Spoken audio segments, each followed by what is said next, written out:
Welcome back to CFO Weekly, where we're talking with financial leaders about how to build efficiency in their teams, create time for strategy, and ultimately get results. With your host, Megan Weiss. Let's jump right in.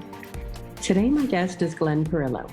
Glen's extensive financial management background includes more than 25 years of experience in helping both emerging growth and established companies mitigate risk, enhance revenue, improve sales and marketing effectiveness, and implement cost reduction and supply chain management strategies. Glen began his career in Big Four, where his clients included those in the technology, software, oil and gas, and not-for-profit sectors. Today, Glen serves as the Vice President of Finance and Controller for AccuWeather. Glen joined AccuWeather in 2013 and has been responsible for all financial operations during its most significant growth period in the company's history, which includes opening 6 offices overseas. During his tenure, Glen has designed and implemented many new technologies and business systems, including the installation of a new global ERP system. Glen has also been instrumental in developing the company's first disaster recovery program, which helped move most of its operating technologies to the cloud.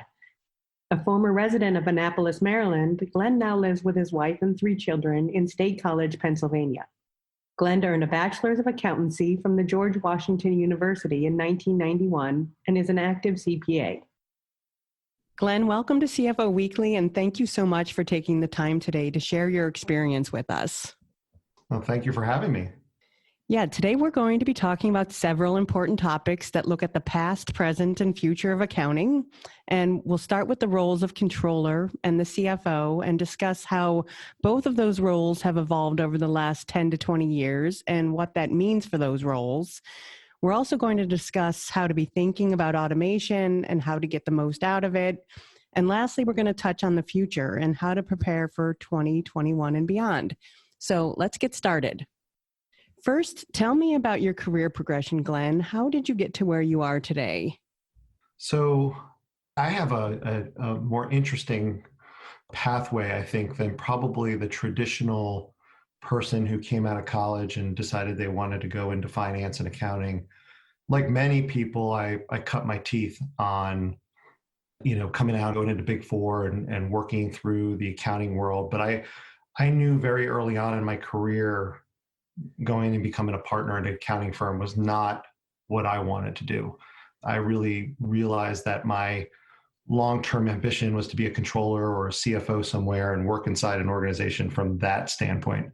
And so interestingly, I did go work for Ernst & Young coming out of college and built a foundation there. But then after about 3 or 4 years, started working through a progression of nonprofits. That was my first controller role, was a young, struggling nonprofit called the Alliance to Save Energy, which was a small organization looking to find its roots, but it was at the right time of the energy shift in this country to look at more green energy. So it was an interesting way to cut my teeth as a controller. But from there, I worked a lot on a lot of entrepreneurial, startup, dynamic, in some cases, companies that were in trouble and working to help transform their businesses and their business models into a solid, buildable format. But then it was years later that I actually got into business development for organizations as well. So I've seen both sides of the organization. I've seen it from the inner operational financial management side, but I've also seen it from the sales business development end. But for the last 8 years, I've been with AccuWeather as their vice president, finance and controller.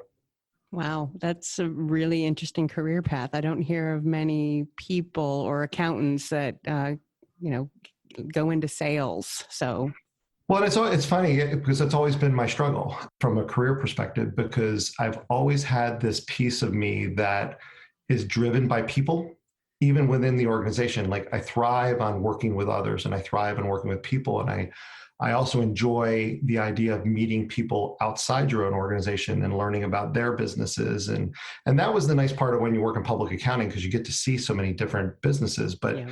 So sometimes when you're in finance, you get locked into that mode of sitting at a desk and reading financial reports and crunching numbers and doing debits and credits, and it limits your interaction with people. So I've always had that personality side of me that wants to get out and wants to know people and meet people, and that has always played with me a little bit, and why I've bounced probably the mid part of my career between a financial accountant versus really being an entrepreneur in a business development framework for professional services organizations. And so that's been the interesting play and tug in my career. Yeah, what a great combination of skills. So are there any particular stories or moves that stand out in your mind as turning points within your career? It's a good question. I actually, for this one, Megan, I would say what stands out to me is actually prior to my career, when I was at GW and I was getting my finance degree.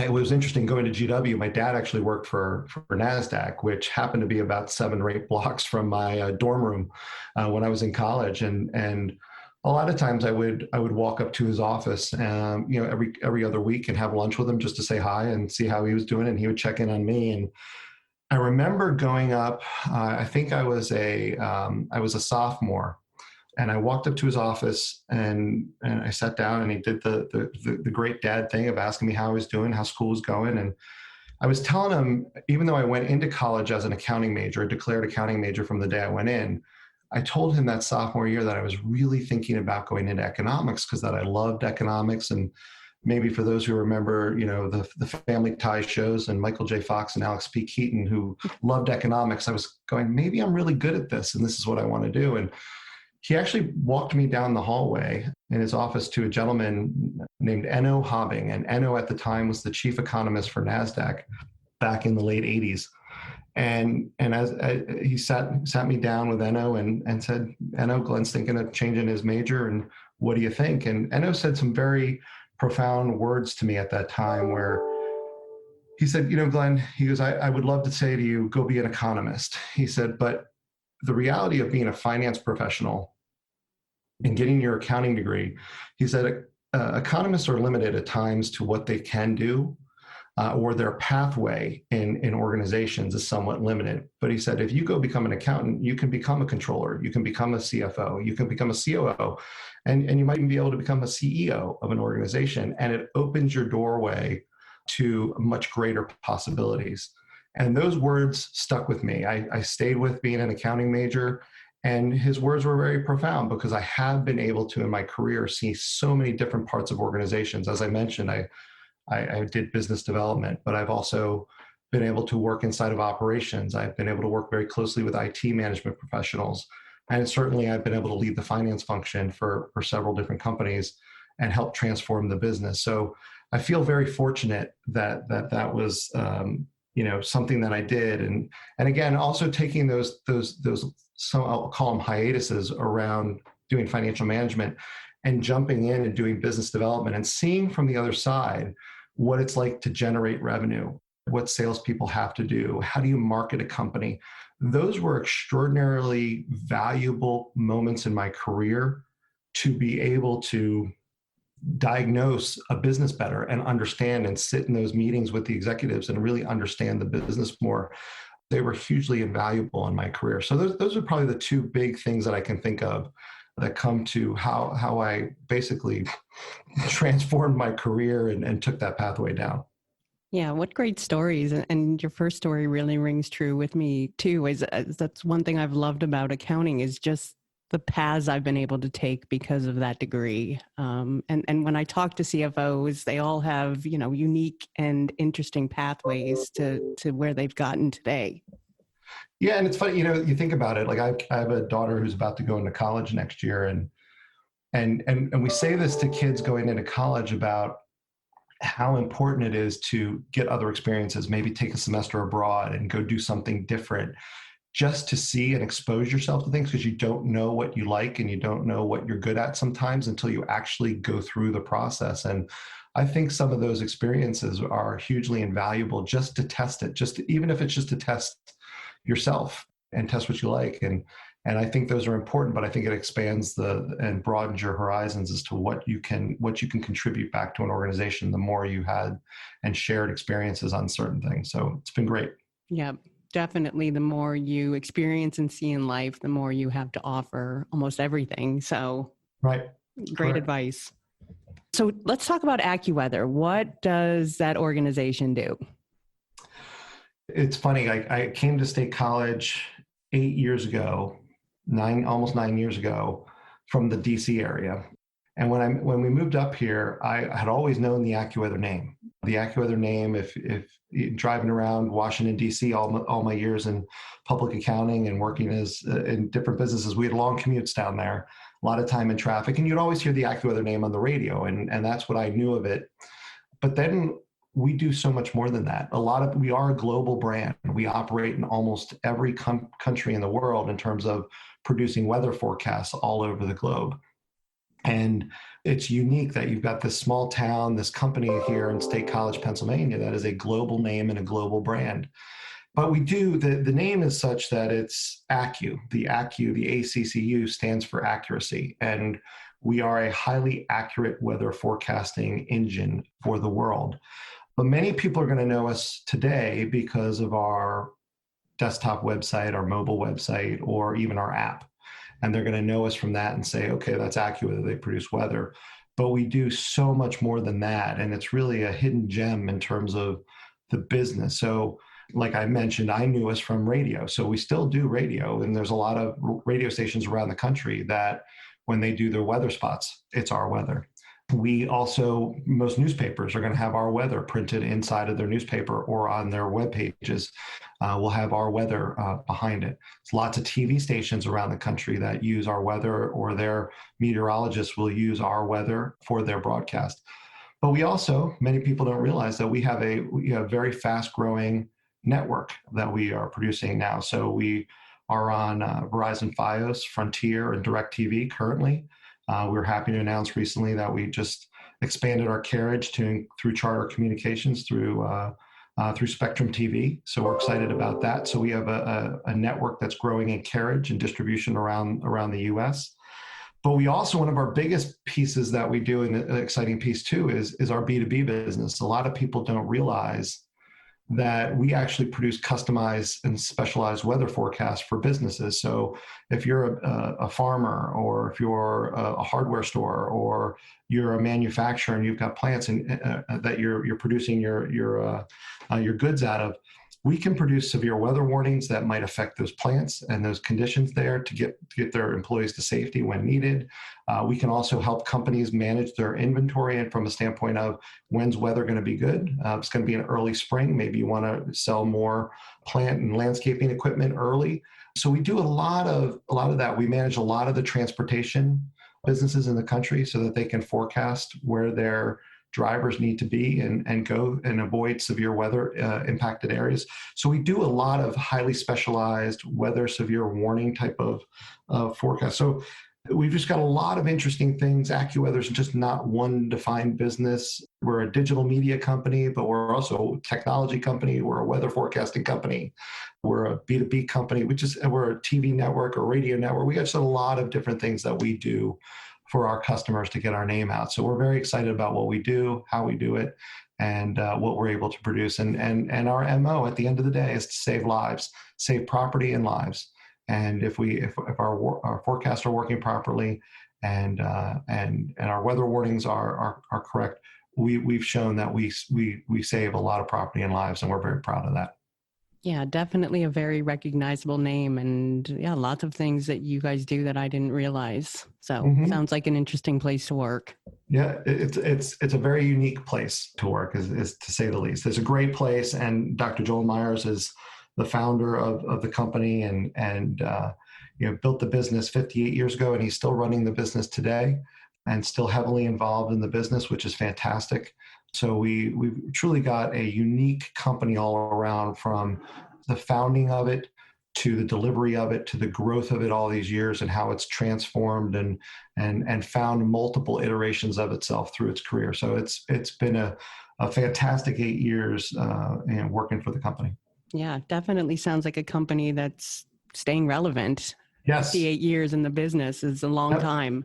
Yep, exactly. From what it was of, a small company where Dr. Joel Myers would get on the phone and personally call people to help them deliver, whether it was a ski resort or a school district or whatever, to help them with their specialized forecast so that they could, make better on what they needed to do for their business on that given day, to where it is today. Very large digital media company delivering specialized forecasts all around the globe. And we have today, I can tell you this, we have over 1.5 billion users around the world using our system.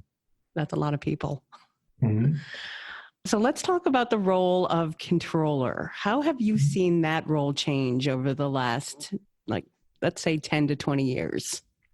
Yeah, I think that's a great question, because and you and I talked before about where I've given speeches around this topic historically, with whether it's at the AICPA conferences or controller summits and whatnot.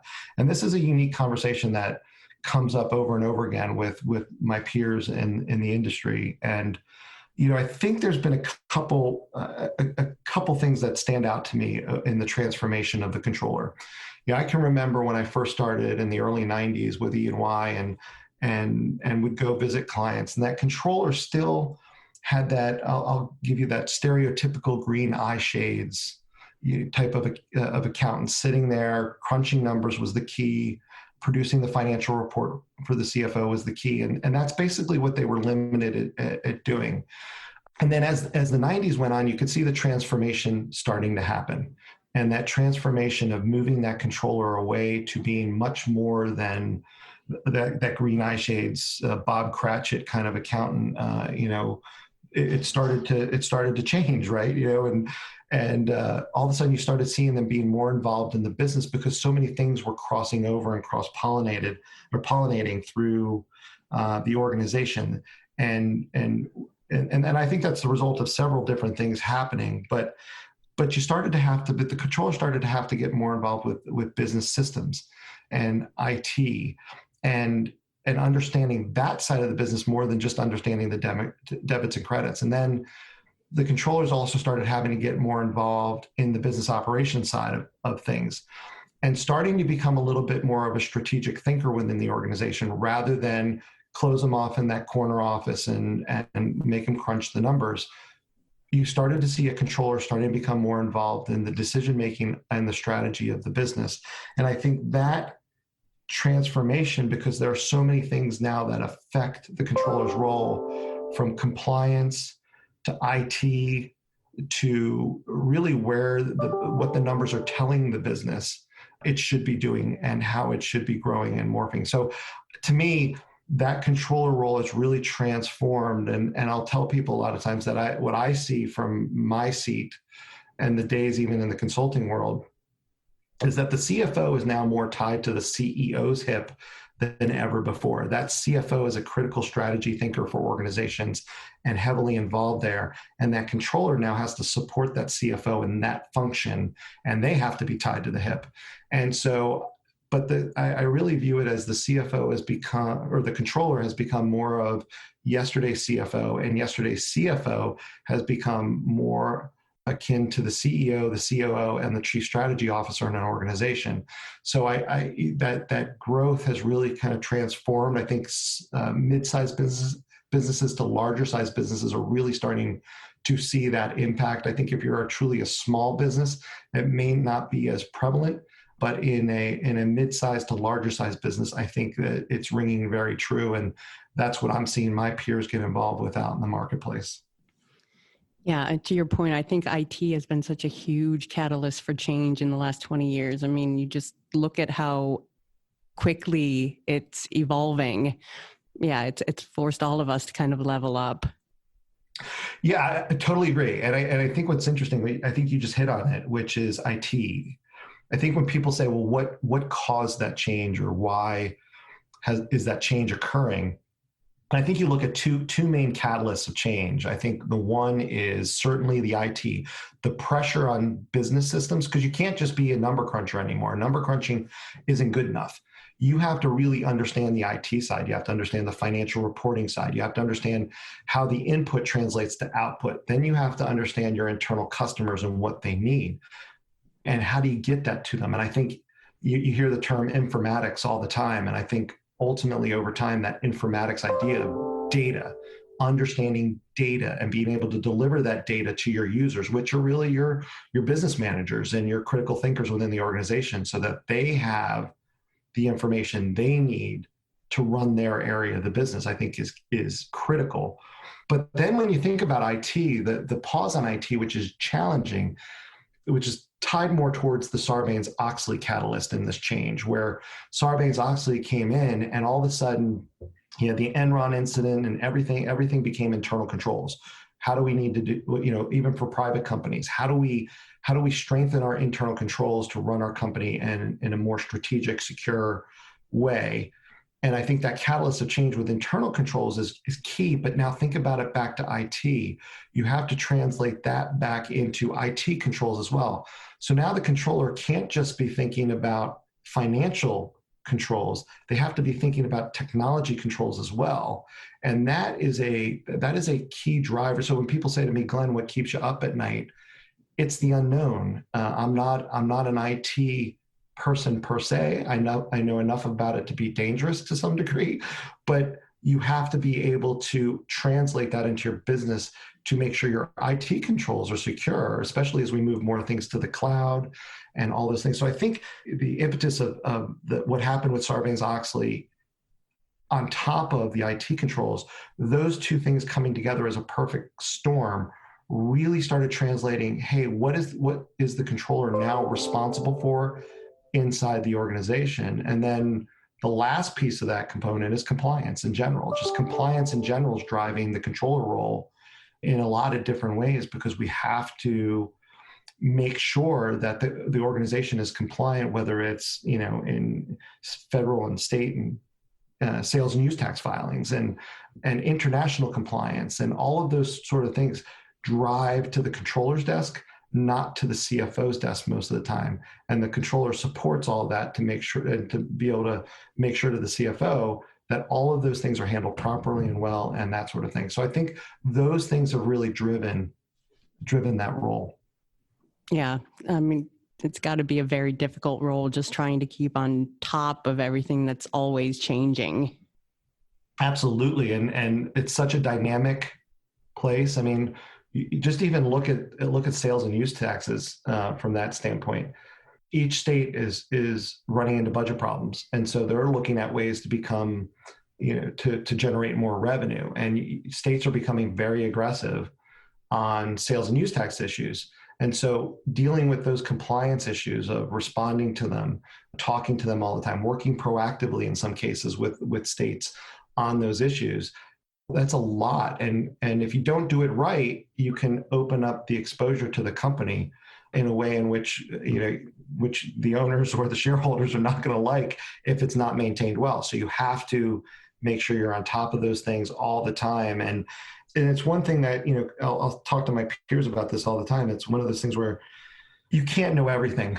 And if you think you know everything, that's where it's going to get you in trouble. You have to put a line of great advisors around you, and you're only as good as the people that you hire around you as well. So you have to make sure that you surround yourself with people that when the question pops up or when you want to handle it, you've got the right people in line, and you can't try to think of it that you've got to do it all yourself. It's in a lot of ways, it's a teamwork approach, and you've got to play quarterback between all those resources to make sure you answer these questions, and sometimes very, very, very challenging questions. You answer them in a collective and respond back up to executive leadership and the board sometimes in the most positive way you can. And I think that's the way to do it. Yeah, I love that advice. Nobody knows everything, and it's very important that you hire good people to put around you. So agreed. Absolutely. 100%. Absolutely. So you might have touched on this a little bit, but so given that the controller role has evolved and they've taken a lot of what historically has been on the CFO's plate, how do you think the CFO role has evolved during that same time? Yeah, I think this goes along a little bit with what we talked about, but the CFO, I've seen the CFO, at least in the mid-sized to larger businesses, really change. In the old days, it would be, the executive, the CEO, the president would push it, and a lot of organizations I saw would push a top-down approach and issue orders. And that was kind of the directive. And in some cases, it was sales driving the business. In some cases, it was technology driving the business. But now the CFO really is in there steering and helping advise and steer the business. A lot of my peers that I talk to and going to a lot of these conferences and hearing a lot of these panel conversations, you hear more and more how the CFO is really tied to the hip of the CEO and has to be that strategic thinker within the organization, helping drive momentum in the business and where it needs to go, and translating those financial results or the financial information, that informatics we talked about, and really understanding that data to be able to translate it back up and say, well, this is where we need to go, and strategically, this is the right thing for the organization. So I think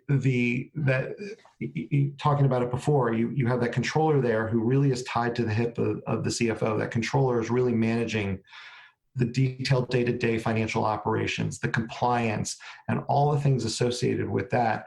And that CFO has to rely on that controller and the controller's team to deliver that information as effectively as they can, because that CFO in every meeting they're around in their organization has to be able to deliver that information with confidence, but has to be able to give direction on that information. And so you see a lot more CFOs participating in the strategy conversation of the organization, really tied to that hip of that CEO or president, and really debating and diving in deep to where that organization really needs to go to be successful.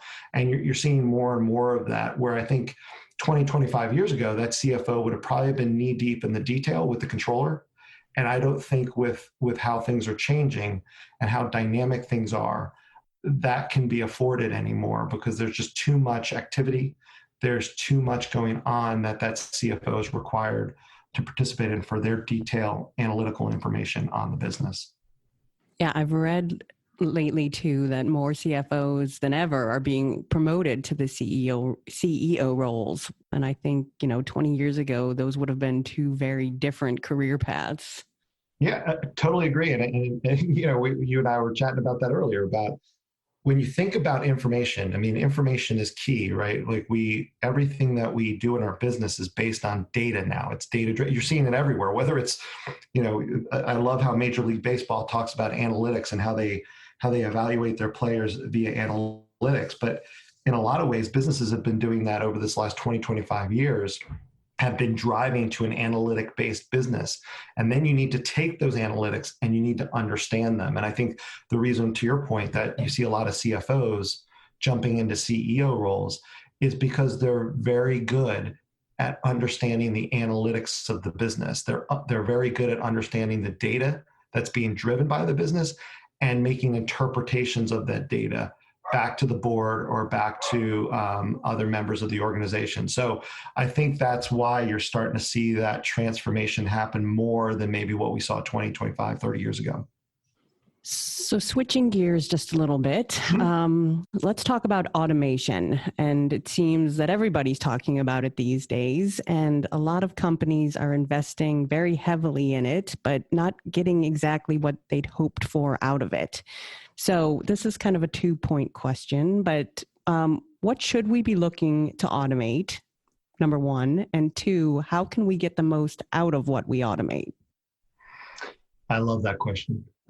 It's one of my favorite questions. And we do a lot of thinking about that at AccuWeather. And even within our finance function, we think about this all the time, every day. And the general rule of thumb I'll say to people when we talk outside the organization is you never want to automate just for automation's sake.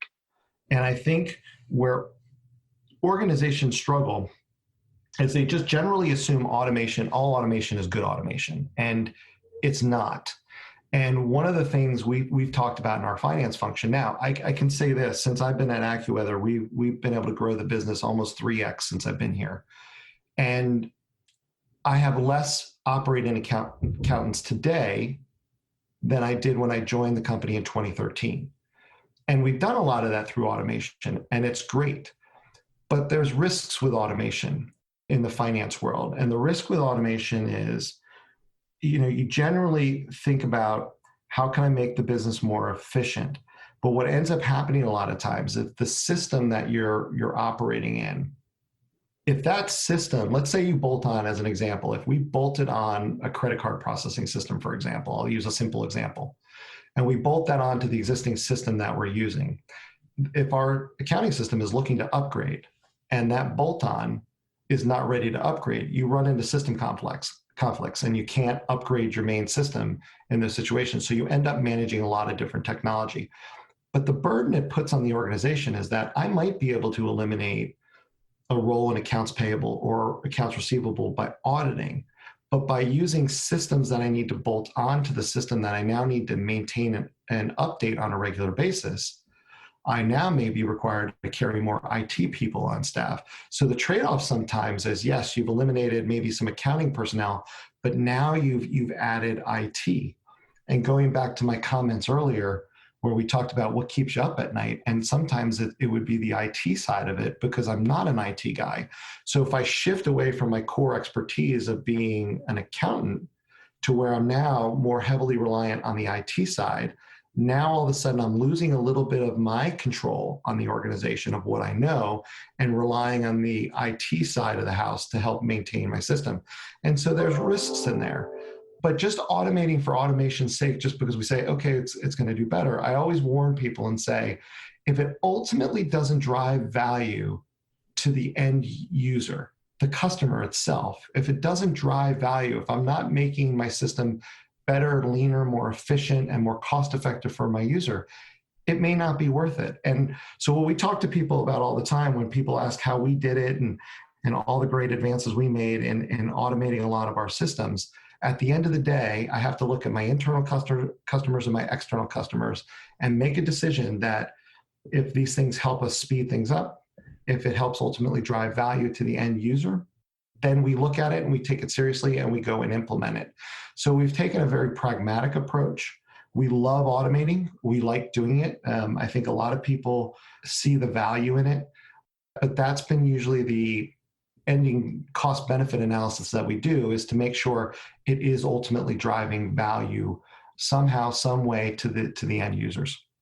Yeah, that's really great advice and a great way to look at what should and should not be automated. And I love the advice about watching out for trade-offs between accountants and IT professionals as well, because I do think that sometimes automation just makes things more complicated. It really, and it's the system maintenance side of it that really can make it more complicated. Like I always will say to people, well, why would I trade off moving off a $50,000 a year accountant who can do that, do this work for me, versus having to hire an $80,000 to $100,000 a year IT person plus pay license fees to that software every year to have that person. If I can get scale, absolutely, we do it. So if we can find scale in the opportunity where I can look at 2 or 3 positions potentially, or if we see sustained growth in the future for that specific niche or area that we're talking about by automating it, then certainly the decision starts to become very easy. But if you can't see scale and you can't see opportunity there, sometimes it's just not the right decision. And, I know most of us that are controllers or CFOs, we get a lot of phone calls every day from salespeople saying, I can automate this and I can automate that. And some of their products are terrific and they're great, but understanding the true impact. And I always tell people, don't just look at the, what it saves you immediately. You've got to look at the back end overhead cost that comes along with that technology. And if it's additive long-term, you got to really question the when and the how of when you put that technology in play. Yeah. So don't just automate for the sake of automating. Right. So what do you think that automation means for the future of accounting? So this is another great question, and I wish I had a crystal ball on it. But it's funny, I can tell you when I was working for a large accounting firm about 10 years ago, these conversations were coming up 10 years ago about how automation in industry for their clients was going to affect how audits were going to be done. And I can tell you inside the accounting firm, there was a lot of fear that audits were going to start to be automated, that an audit firm would be able to run an automated program and do the audit right breakthrough in automation. And I stood up at that point and said to the firm, I would relax. Yes, I can see there's going to be automation, but accounting and auditing specifically is still, by and large, there's a lot of subjective and objective things you've got to review to understand that business and why things are happening the way they are. I think long term, here's my prediction, or at least where I see the industry going. I think you're going to see a lot of when you've got very basic routine processes, whether that's accounts payable or accounts receivable, where those things can be routine and automated on a specialized basis. I think those things will continue to be automated and even become more and more efficient over the next 5 to 10 years. I think a lot of that stuff will look to be outsourced or through software solutions and things like that. I think there's some great tools out there, and I think they're getting better and better every day. However, I don't think a lot of the reporting side of things, where you can't have a computer program just automate a response that says, this is the variance, and because of this variance, this is what you need to do. You need to have human intervention and human dialogue around a lot of these things, because there aren't cut and dry, simple answers to what the data is telling you. And so I think all those things around analytics and all those things around FP&A and all of those things are changing. So where I see the paradigm of change happening within the industry is really around that word we keep using, that informatics word, which is really around data. It's understanding the data. And I see more and more accountants being shifted more towards that FP&A side, that data understanding side, rather than just booking debits and credits. I think a lot of people out there view the debits and credits more as a commodity, except for the very strategic transactions are definitely not a commodity. But I think when you talk about AP and AR and those types of things, those are commodity-based transactions. So it's really the value of the CPA, the value of the accountant, the value of the controller, the value of the CFO is taking that data and helping the business understand the stories that are involved and woven around that data. And I think that's the key to understanding business and where the shift is happening within the finance industry. So yes, there's going to be a lot of automation on routine and basic processes, but in all, it's going to be more focused on data, understanding the data, translating the data so people understand how it impacts the business. Yeah, I think there's a lot of fear that maybe automation is going to eliminate the need for accounting, but I agree with you. I think it's going to eliminate a lot of that mundane transactional stuff, but leave the more interesting work that most people enjoy more anyway. So totally agree. And it's funny you say that too, because when I got here at AccuWeather, they used to do a lot of very manual processing. Things were still in Excel spreadsheets and almost hand ledgers to some degree, tracking things. And I used to say to people, the phrase I would use all the time would be, I want to be analyzing the data more than I'm spending inputting the data. And we've gotten our close down to an incredibly fast process. We're done in about 3 days. And we spend the rest of the month working with the business leaders on understanding that data. And I think that's the transformation of the business. It's not that you're going to have less accountants per se. It's what they're going to be involved in and how they're going to be utilized in the organization as a strategic partner, advisor, and consultant within the organization to understand the data. So speaking of the future, given all the unexpected twists and turns that have happened during 2020, how can organizations better plan for 2021 in the midst of these still uncertain times? You're asking me all of these questions that I need a crystal ball for. I know. I think we all wish we had a crystal ball, especially this year. Exactly. I think if I could give one bit of advice to all of us, including myself, it's to keep making sure the organization is nimble and flexible. I think what we've seen over the last year, whether it's the COVID crisis and the pandemic, to political unrest or uncertainties, I think you need to make sure your organization is nimble and flexible on everything it needs to do. It just needs to be dynamic.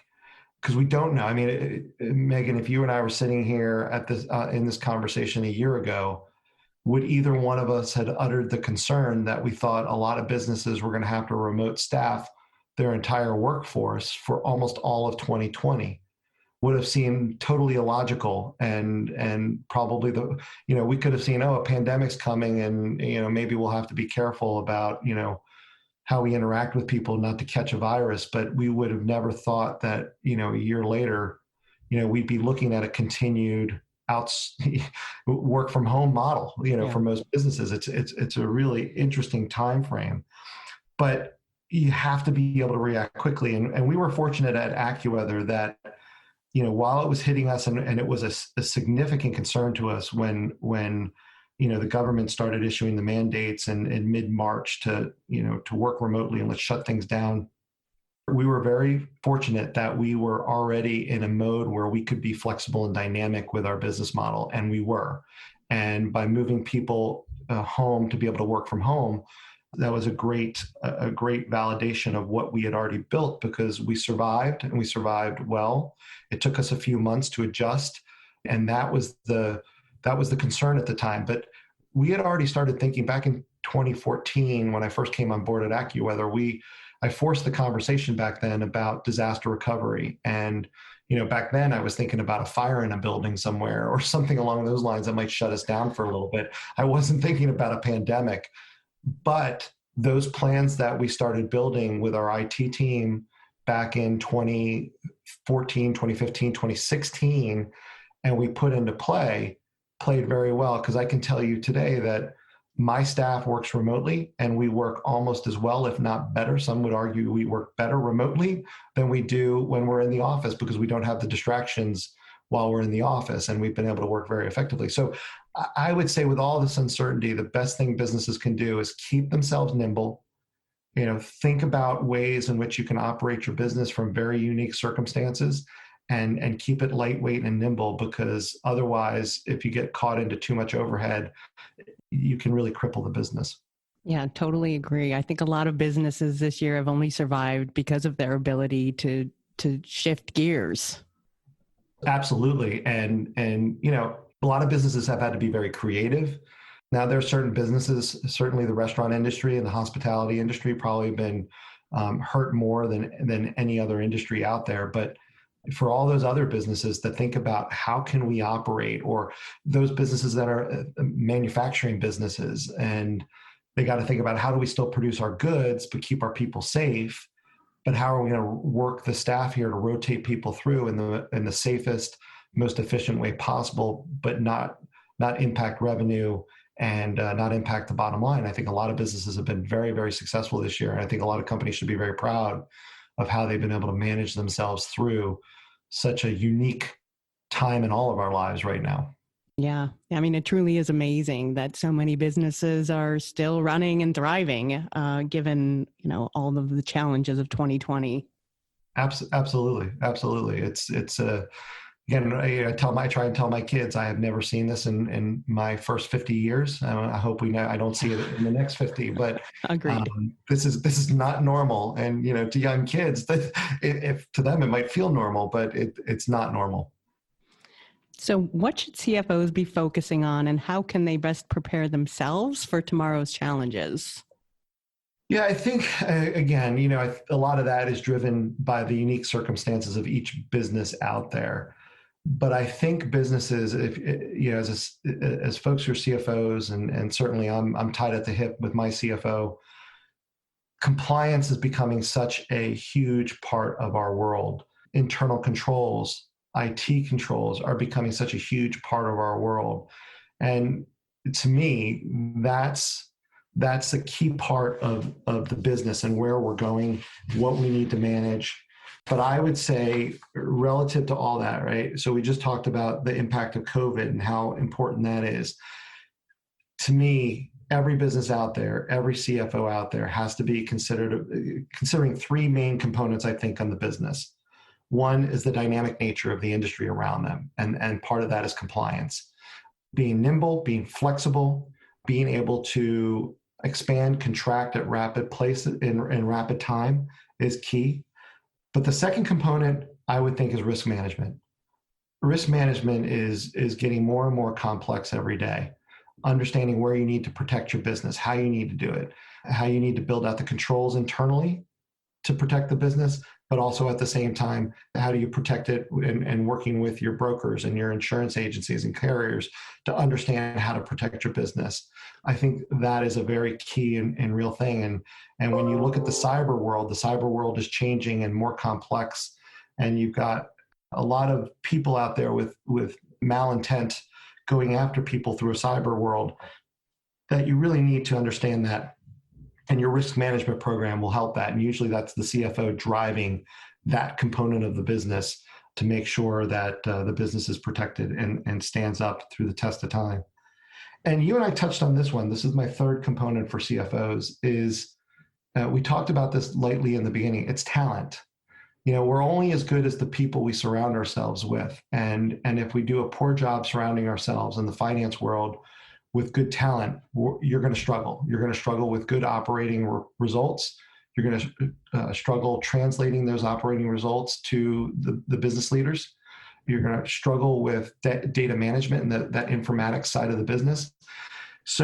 But talent is getting more and more challenging to go find good talent and retain that good talent in a very competitive world. Even through the pandemic, finding good talent and strong talent to come in there and augment your team in the right way, I think is a challenge. So to me, I think for CFOs looking forward into 2021 and beyond, the three things of the dynamic nature of the environment, whether it's from compliance, being nimble, being flexible, risk management, and talent, are the things that are going to drive the CFO for success in the future, because they need all three of those things to be working well to be successful. So just one last question I'm going to throw your way. As we look to exit this year, what has been one positive change that came out of 2020 that you hope to carry forward, either professionally or personally? Ooh, really good question. I'd like to think at least some good things came out of this year.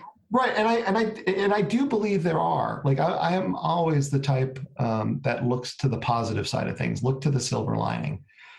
And I think if COVID has shown us anything, if the pandemic has brought any silver lining to businesses, I think what a lot of businesses can hang their hat on is when you have good people working for you, you can survive, and you can do a lot of really positive things. As I mentioned to you, our staff works really, really well remotely, sometimes better than they work inside the office. And the funny part about that is we've tried very hard, and I think we've been very successful at it this year, of making sure our people are taken care of. It can be lonely when you're not in an office and working and have that interpersonal communication around you to thrive off of. And I joke with my teams all the time to say, if you're not enjoying your work, you should probably go and do something else. Like if you're not having fun. So we while we work very hard at work, we also try and make sure our people are having fun. And despite the fact that we've been working remotely, we've tried through, whatever video conferencing software people use, whether it's Zoom or Teams or whatever, we have tried to stay very much in touch with everybody in the organization, in our department, to make sure we're talking to each other, that we're actually having conversations. The one positive is that we joked about this in one of our executive meetings. We actually think sometimes our Zoom meetings are better than when we're in person, because you come with an agenda, you're boom, boom, boom, you're done the meeting, and then you're out sometimes without wasting a lot of time for 20 minutes on small talk or things like that.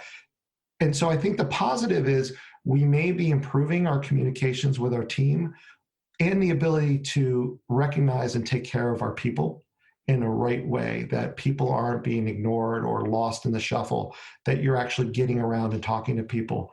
And it puts that on the forefront, because you want to make sure, hey, I haven't seen that person in 2 days. Let me do a Zoom meeting with them just to check in on them and see how they're doing. So I think the silver lining is it's putting a focus back on people, their well-being, their mental health, in the business to try and take care of them in a more productive way.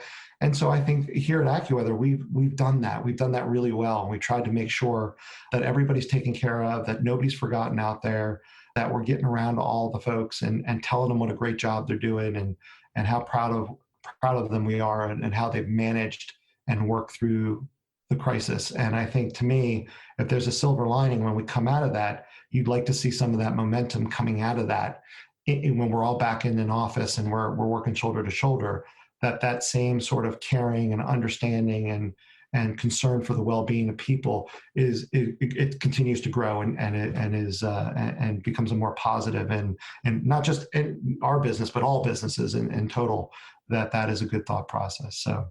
Yeah, absolutely. That's awesome. I think most people do enjoy working from home, but it is tough. It's hard, when you miss the camaraderie that comes with an office. Right.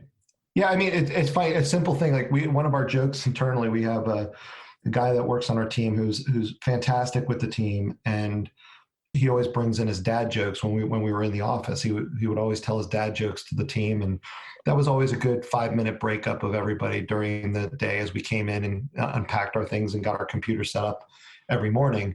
Well, we haven't had to have that in a while, so we do biweekly team meetings with everybody now to make sure we get to everybody, but we incorporate 5 minutes of that team meeting is the dad joke period. So we still continue to tell them, and we still continue to get laughs out of people, just so that they know we don't take everything so seriously all the time. You have to have a little bit of levity out there to get the most out of people, and we try and do that as much as we can.